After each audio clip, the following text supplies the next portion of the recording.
To everybody out there who thinks the BRICS actually have a chance of replacing the U.S. as the reserve currency, let me crush that theory into a million pieces, because that is all it is a theory, and it's a false theory.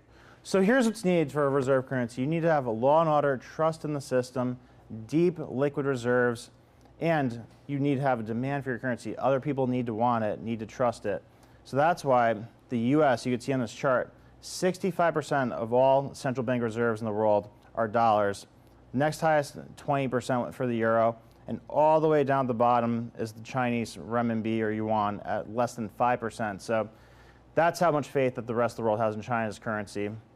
And China is by far the strongest economic country out of the BRICS nations. So that shows you how long of a way they have to go to have any hope of being a reserve currency, which they're very far away from this. Now, with that said, what actually makes the U.S. the powerhouse that it is in the sense of being the reserve currency? It's not the nukes, it's not the military, it's the fact that we control the movement of money.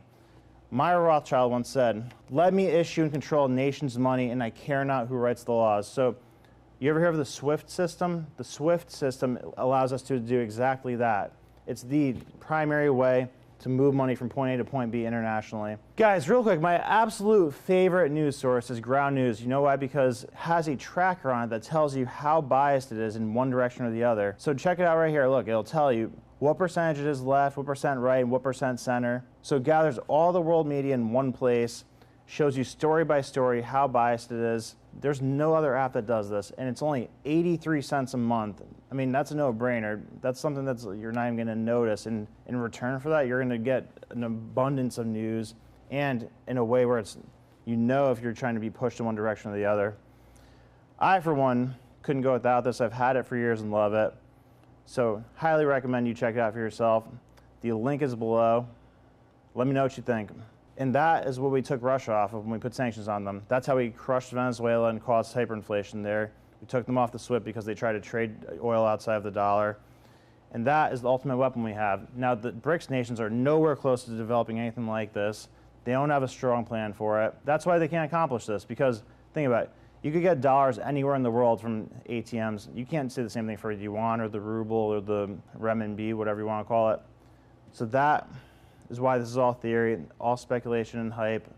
They are nowhere close to doing this. But with that said, the thing that I am worried about as far as the next currency, the next reserve currency, because there will be one, look at this chart. So every 90 to 100 years, there's a new reserve currency. It's part of the fourth turning thing that we always talk about. So you could go back 90 years, it was the pound sterling. 90 years before that, it was the franc from France. Before that, Dutch currency.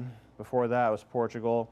So there will be something that happens next in the next 10, 20 years, but it's not going to be anything from any of these countries because they do not have the economic requirements in order to fulfill the reserve currency requirements. What it could be, what I imagine it might be, is a CBDC that acts as a world currency, because there's not a country that can fill the void of what the US is right now. It doesn't exist. But check out this company called WorldCoin that just launched.